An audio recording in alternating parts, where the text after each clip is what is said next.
In this presentation, we're going to introduce you to Craigslist as a marketing tool to generate tons of free targeted prospects to any website.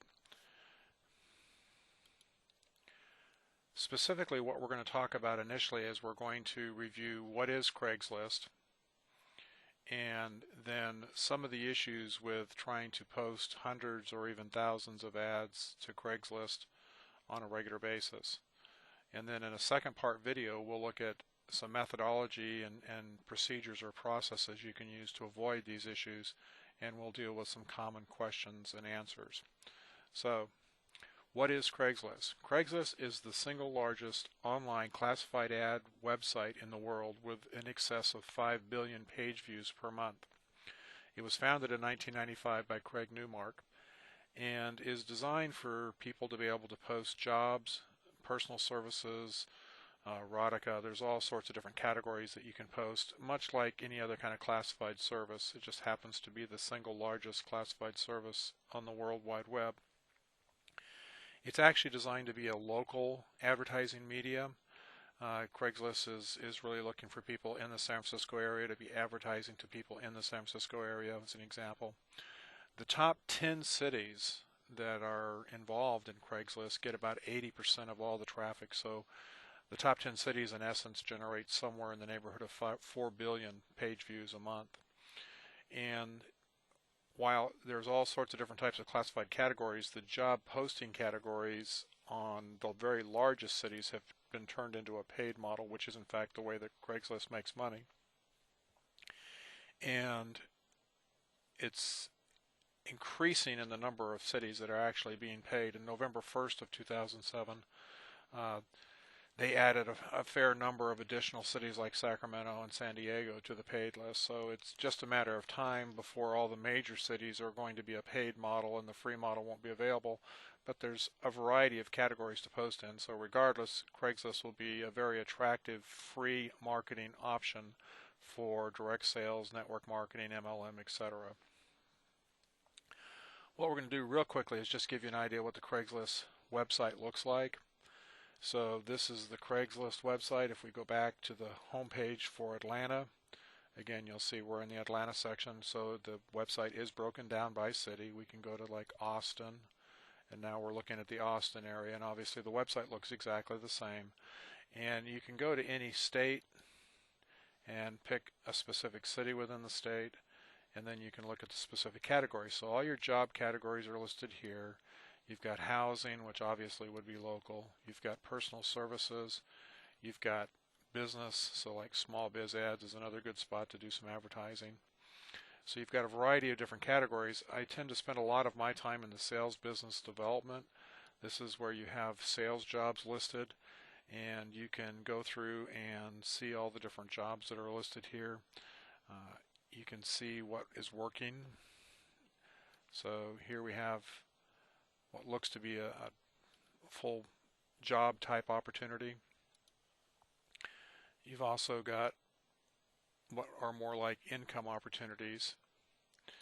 So you can see that we're seeing both types of postings on a pretty regular basis. And that's really what Craigslist looks like. Okay, so we want to generate hundreds or more prospects a day going to our income opportunity business website. How do I do that? Well, I need to be able to post ads. Now, Craigslist, again, was designed as a local ad site. Job postings are supposed to be just that, jobs, not income opportunities. So on the free sections, you'll see a very heavy mix of that. In the paid city sections, which we're not going to go into at all in these video series, you will not see any of the income opportunities to speak of there. They're all actual jobs. Really, in essence, what we're looking to do is Craigslist is expecting single entities, individual people or companies to post a few ads in a few different cities, not have a single person posting hundreds of ads per day across 10, 20, 30 cities, whatever it may be. So those are some of the issues with aggressively posting to Craigslist. Now, what Craigslist does is they actually have technology designed to determine whether a single entity is in fact posting a lot of ads. And what they do is they can remove the ads based on common copy, based on a common Craigslist account or email account, based on a common IP address. All of these different things can be used by Craigslist to determine if a single entity is making an enormous amount of posts. And when that happens, Craigslist actually removes ads, and sometimes you'll see an entry where it actually says that the ad's been flagged to be removed. A lot of times what you'll see is the ads have been what has been defined as ghosted, and all that means is that from every indication from Craigslist Diagnostics, the ad was successfully posted, but if you actually go to the city that you posted the ad in and the category that you posted the ad in and you look for your ad, it won't be there, even though every other indication was that it was a successful post. And once they determine that a particular account, Craigslist account, is continually posting too many ads by their standards, then they can taint that particular account, and they can also block a specific IP address. So there's a number of issues when you're trying to use this as a marketing tool in your business that you're going to have to overcome. And in essence, the methodology that's designed to get around these issues is all about making your single entity look like multiple entities posting multiple across. That's the key. Okay.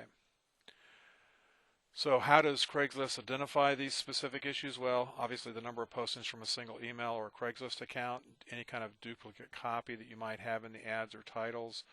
Duplicate copy typically would be URLs to a website, so it's if you put that in there, it gives them something to look for. Email addresses, phone numbers, the actual copy of the ad, and the IP address of the computer doing the postings, or the router that's attached to your broadband, whatever the case may be. But the point being is they can see all of that, and they can use that to actually identify ads that are being posted by a single entity. And then we'll get into the methodology in the next video. Look forward to talking to you then.